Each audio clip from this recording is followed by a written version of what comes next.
This is Tanoa Lynn Poirier, and I want to welcome you to Comm-Unity Conversations on WNN 95.3 FM and 1470 AM. This show is about you. I want to hear your trials and triumphs, challenges and victories, and how you overcome obstacles every day in our dynamic industry. All callers are welcome to join Community Conversations. This is where we'll discuss all things in common. We'll discuss managers, directors, vendors, and owners. Let's elevate the conversation. Raise the bar. Start here, now. Good afternoon and welcome to Community Conversations with Tanoa. I'm your host, Tanoa Lynn Poirier. Welcome in. Happy Friday. You made it. You did it. We did it. Sit back, relax. If you're listening online, you can go to facebook.com/Hello Tanoa. If you're on the radio, you are listening to WNN 95.3 FM and 1470 AM. Again, it's Community Conversations with Tanoa. I'm your host, Tanoa Lynn Poirier. You can also get past shows, blogs, information, etc., on hellotanoa.com. I have great guests for you today. I just want to remind you of a couple of things. It is tax season, and I will tell you that there are lots of scammers out there looking to take your hard-earned money.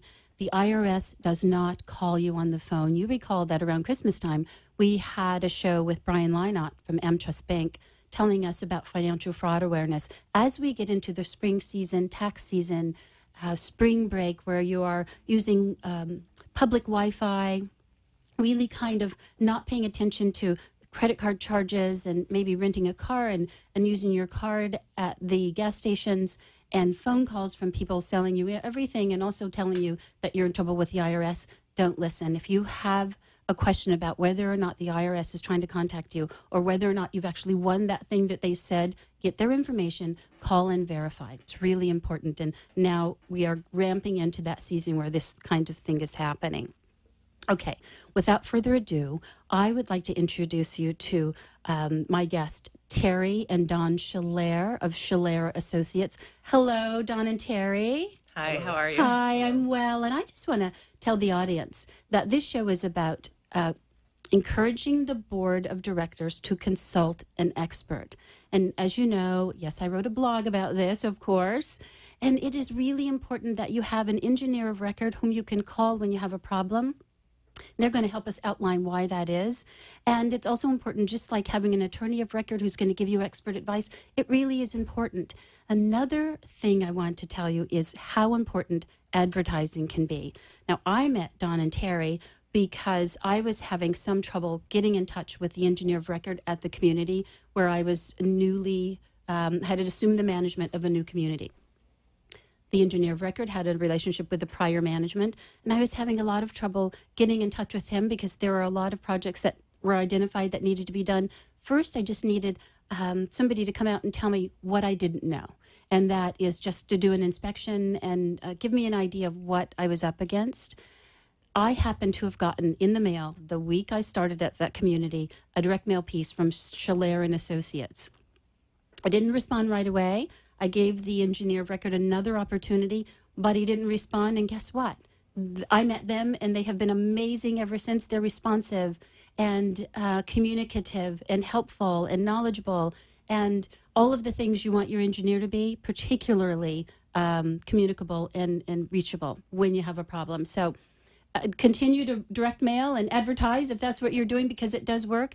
And managers, I just want to tell you, if you get an advertising piece, and you can't use it at the moment, you never know when you may need it. So put that in your reference file, and you can refer back to it later. It has paid dividends for me in spades. So I'm super excited to share that with you. So welcome again. I want to maybe start with Don. Can you just help the listeners a little bit about your history, how you started, when you started? We started the company in '94, and I was actually doing a little bit of restoration work and repair work on small commercial buildings at the time, and it kind of just kept growing with people needing help. Our first condominium was in North Palm Beach, and the contractor actually called me, and I guess he needed somebody to do these special inspections.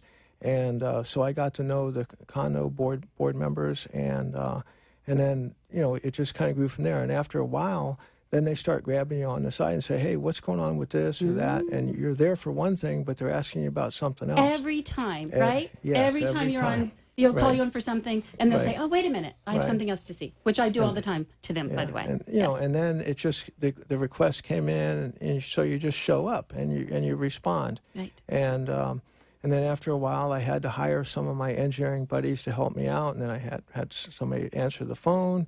And ever since then, we maintain an office with a live person who answers the phone. Yes, and they do. I can attest to that. Schedules appointments and visits and all kinds of stuff.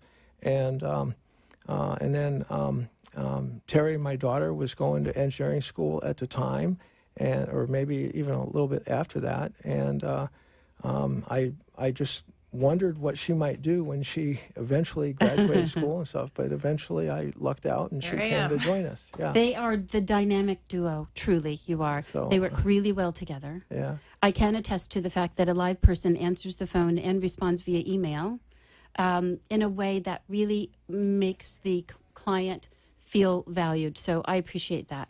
You guys have a great team. So if you would also tell the listeners how they can get in touch with Schiller and Associates. Also, thank you, Tanoa, for having us on. Happy belated International Women's Day. Yes, exactly. It's Women's Week, so we're good. A month, I think, right? Yeah. I think it's I'm month. Not sure. I haven't had much time to focus on that. But We're busy engineering. You. Yes, that's right.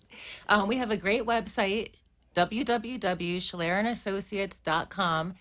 The name is Schiller, Chalaire, and associates.com. It has frequently asked questions, a lot of good information for managers and residents also to get more educated about any types of building repairs that they have or their just general information. Our phone number is 561-848-7055, and we have an email address, ChalaireAssoc@comcast.net, which is also on our website. So our website's a great place to get started, to check, to get information about building repairs, engineering, who needs an engineer, why you need an engineer, and more about what we do.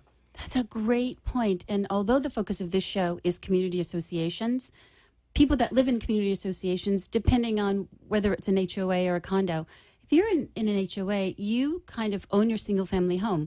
The community takes care of the outside, but there may be something going on inside that you need help with. So if you have a question about something that you can't get a handle on, a recurring problem, you can hire them yourselves. You don't have to just have the association. If you do not live in an association, I don't live in an association. It would be very difficult to work and live in an association, and I value my sanity, whatever is left of it. And if I were to have a problem that I could not solve, I would absolutely ask Don and Terry to take a look at something that was a problem. So it is not limited to community associations, although the focus of this show is go on the website, take a look. You may get some of your questions answered. It may kind of spark you to think about things in a different way. It's a great resource. Do yourself a favor, go online, and also kind of bookmark that page for future reference. A lot of associations also don't know that they can hire engineers just for a one-time investigation or a one-time inspection. They think it's the biggest decision that they have to make. It's not. We do second opinions all the time, special investigations. We can come to the site just one time and write one report. That works out well for a lot of associations. That is a great point, and that's how we met. Actually, I met you first. So you came out, and I'm going to admit that I was surprised when she showed up, and I'm like, oh, hello, it's a girl. That's fantastic. But she came out, and we kind of walked the property, and I showed her some areas. I was new to the property that I thought were of concern, and that's what you did for us. You wrote a report, and it wasn't until we kind of got into the nitty-gritty of the projects that that we had you kind of do some reports and write some specifications for things we needed. But she's right. The other thing I wanted to tell you is that there always seems to be a reluctance to hire engineers because of the cost. You will more than pay for their expertise by the end of the project. What do you say, Terry? You don't know? What you don't know until you know it. Right. We just had a building hire us, and they were a little bit concerned about the cost. They talked to the board. They ended up having us come out to investigate a set of stairs, and it wasn't as bad shape as they thought it was, and they had a contractor that really wanted to sell them a set of precast stairs for a lot of money, and they didn't need them. So it worked out very well for that association. So as a cost-benefit ratio, they had Terry come out and just do an investigation. Yes, there's a cost to her services, but what have they saved because they took the step of hiring an expert to give them some advice? This kind of thing happens all the time, right, Don? Absolutely. We're called out for falling concrete or broken PT cables and different things. And one of the things we notice is that the trend out there is during concrete repair projects, balcony repair projects, on a post-tension building, that's PT reinforced building. Right. A lot of contractors like to replace the PT anchors along the slab edges. And we have figured out a way to avoid replacing them if they're not broken. Interesting. And so we have a policy of on these old buildings you have to understand it's not a car accident. It's not like you got to fix it one time and you're all done. It's the building is being attacked by nature, old age, acid rain, weather. It's all being attacked, and over time, you're going to have to fix this building many times, not just once. And so each time you fix it, our policy is you only need to fix what's broken now. You don't have to try to anticipate doing extra work now, because just to prevent work in the future, because it won't prevent work in the future anyway. And why spend the money that you could save for 10 more years? So we have these methods of just fixing what's broken now, and we handle that. And the other thing that we do during these projects is special inspections during the construction phase. The Florida statutes require a specially licensed structural engineer that has a SI license on his PE license to do the inspections during a concrete repair project or anything having to do with exposed rebar on a tall or big building. And so you have to have that. And so a lot of times we're called just for the construction inspections phase, and then the association wants us to do more while we're there. So you've given a couple of acronyms, and so for the purpose of the listening audience, if you would just flesh out a couple of things for me. First is the PT cable, post-tension cable, and a lot of buildings along A1A have that post-tension cable for a reason. And the other thing is a PE stands for? Professional engineer. And then you gave another acronym, the SI. SI. Yeah. Special inspector. Okay. So not every PE is a special inspector, but all special inspectors are PEs. So if you're hiring an engineer, always ask, are you able to be also the special inspector, especially if your building's over 3 stories tall. And our website has a great, quick, short explanation of that. It gives a good explanation. So it's very important, because if your engineer does not have an SI license, they will outsource it usually, and it might end up costing the association more money. We also do our own shoring drawings, and a lot of times the engineers have to hire a different engineer to do shoring. During repairs, shoring is what holds up the slabs while the concrete is being excavated. We're mostly talking about concrete structures. That's what we mostly encounter along the coastline here, and it's most of our business. I guess you can kind of equate our practice to geriatrics in the medical field. Right, geriatric buildings. Older buildings. Yes, that's true, because many of you know Florida kind of started the community association condo living in the 70s, and a lot of these condos were built in the 70s, and now they're starting to show their age, and they've had various levels of care over the years, right? Some people have taken pretty good care, and some have neglected because they haven't wanted to spend the money, and they usually kick the can down the road. But one of the best practices that we can recommend to condominiums is to do repairs before your paint cycle. So every 7 to 10 years, when you get paint, have an engineer come in, look for any problems and that's at a minimum. We usually recommend repairs every few years to make them most efficient. But at a minimum, buildings are usually at least need repairs before their paint cycle is up. Right. And in Florida, at the coastline, it is 7 years is kind of the high side. Some people try to push it to that 10 years, but really you should be in contract before that 7-year period. And it's funny that you mentioned that, because it's the very thing that we did recently. We had a giant mansard roof project, because during the painting phase, I noticed that there was some stucco problems, and it wasn't until we really investigated that we realized that we had a much bigger problem. Had I not called them to see what I thought was a small stucco problem, it would have been considerably worse in the next few years. Would you agree? Mm-hmm. Yes. Mm-hmm. So if you have a good paint contractor and they find a problem with the structure, with the concrete, they will tell you about it. Yes.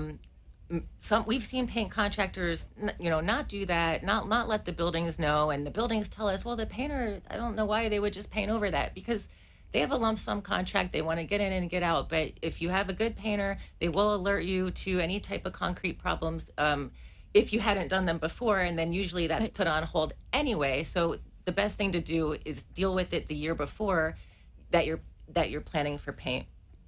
That's a good point, because it ended up the contractor that you helped us secure the bids for and eventually chose a good candidate ended up having to paint something that was already painted, but we discovered it when we were in the painting process. So that's really good advice for you managers listening. Before that year before, just have an inspection so that you don't have to double paint and you can get the repairs done. But buildings pay for our time, and absolutely. So at least you'll know if you don't need repairs, you don't need them at that time, or if it's a small project or a large project, it's best to be informed before your paint project.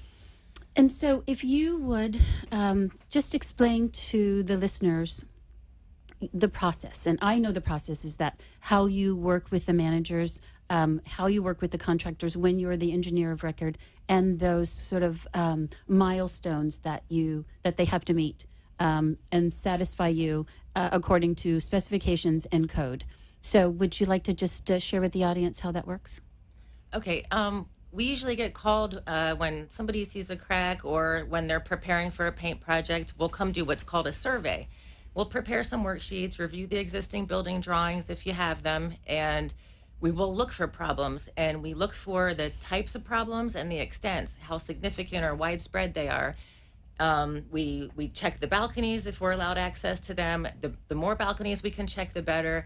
We walk the walkways and we walk the exteriors. We look for cracks, stucco problems, concrete spalls, which a spall is a structural problem. We wrap it all up into diagrams and spreadsheets, and we meet with the association about how significant their problems are. The next thing that happens is we help them get bids. So we can help with a pre-bid meeting with contractors to explain the projects, to explain our bid package, and to help the association get apples to apples bids. If you call 5 contractors and you don't have an engineer, you won't even know how to compare the bids. They're using different materials. Mm-hmm. You might get lump sum pricing, which is a terrible idea for concrete repairs. You might get time and material pricing for things that aren't appropriate. Okay. So one of the most important parts of the process is the survey and bid package and meeting with contractors and getting apples to apples bids. And then the board meets amongst each other. They interview contractors. They ask questions of the contractors. They talk about timelines, where the dumpster is going to go. They talk about terms of a contract. If asked, we can also help with drafting a contract. We always recommend the associations meet with their attorney for that. So it's kind of out of our court for a while, and then when they have a contract in place, the engineers come back on site when the work is being performed to make sure it's being done properly. At a minimum, we have to satisfy building department requirements to make sure it's being done properly, but usually we also get asked to process contractor invoices. The building departments don't care how much an association pays for a project. They want to make sure it's being done properly. But we add value to the association to make sure that they're being charged properly by the contractor. So we also do what's called contract compliance inspections. So while we're on site inspecting the concrete repairs, making sure they're done properly, we're also making sure that the association is getting charged properly for that work. And then after the project is finished, we do a final inspection. We make sure the association is satisfied. If there's unresolved issues, we help with disputes. Yep. And that there's always a There problem here frequently and is there. a problem, yes. And then we give the contractor the all clear final report, and they close the permit, and then we meet again in seven years. Yes, or before. So this is a great time to take a quick break, if you will. We're going to talk on the other side about maybe some advice they could give to new managers. We'll see you on the other side. Oh, a little less than 2. See you on the other side.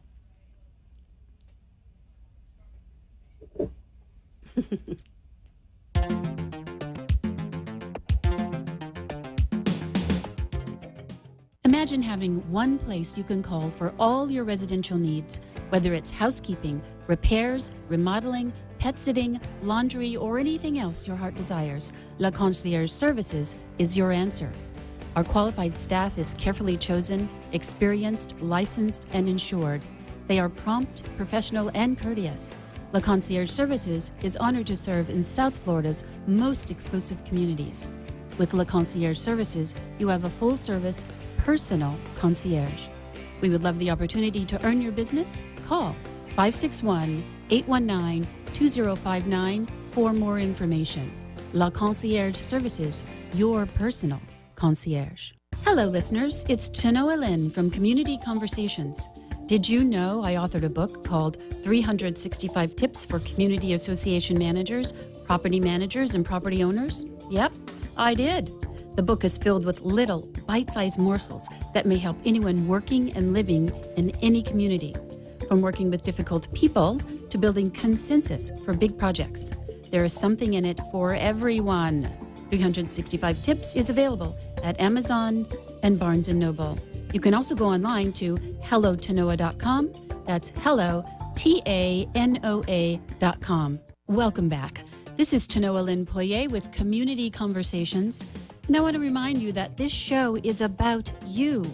If you'd like to join the show, you can call us at 888-565-1470.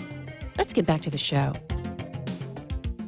Welcome back to the show. Again, you're listening to WNN 95.3 FM and 1470 AM. You can also listen and watch live on Facebook.com/HelloTanoa. And our guests today, our very special guests, are Terry and Don Schiller of Schiller and Associates. And we got an education today, right? We sort of understand why we need an expert, with a process for utilizing the expert during the entire project.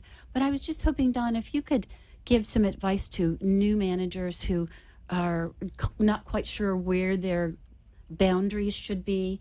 Maybe you could help us figure out, give them some advice about why they should hire an expert. Well, the most obvious reason would be that the manager, in some regards, is not an expert on making decisions or recommendations. One of the simplest jobs we ever had was we were hired by a manager, come and look at our roof. Do we need a new roof? And I go look at it. Well, yeah, it's pretty obvious. The roof is 30 years old and it's deteriorated. And the manager told me, he said, well, the board didn't trust the manager. He wanted it in writing from an engineer. So that was a really short job, but that's what it does. And board members sometimes want to get it from an engineer so that they have the confidence, because then they got to go budget for it. Mm-hmm. And then another thing, the manager says, well, maybe there's something funny going on. There's a vibration up on a penthouse, near a penthouse unit. Can't figure it out. You hire an engineer. Right. He'll give you advice, recommend yay or nay, what your ideas are, discuss it with you, and you come up with a good resolution. So the engineer is a consultant, is an investigator, but also can recommend almost anything. And it doesn't matter whether it has to do with swimming pools, roofs. We just did a job in Boynton Beach where the manager got 3 bids from roofing guys, and the board members didn't trust the manager, so okay, go hire an engineer. And we go inspect the roof, we look at the bids. Well, you don't really need to do what these bids said. You need something different.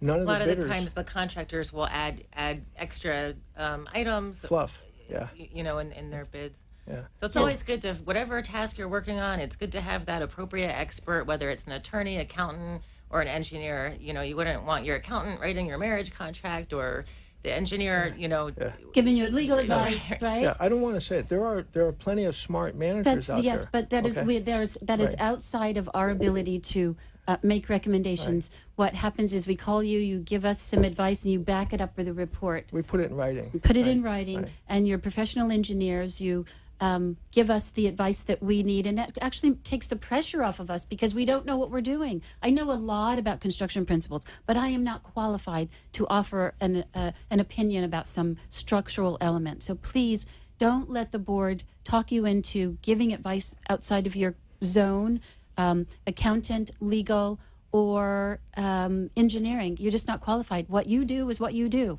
You help maintain the common elements, and that's your role.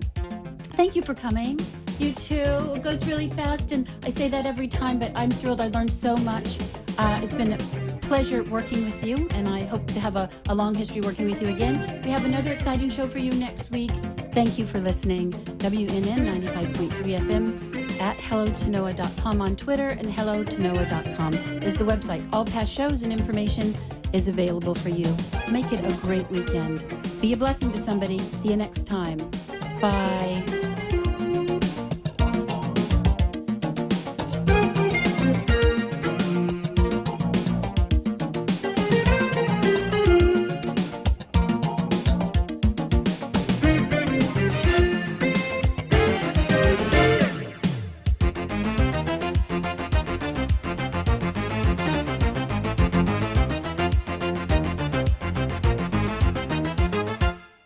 Listening to Community Conversations with Tanoa Lynn Poirier.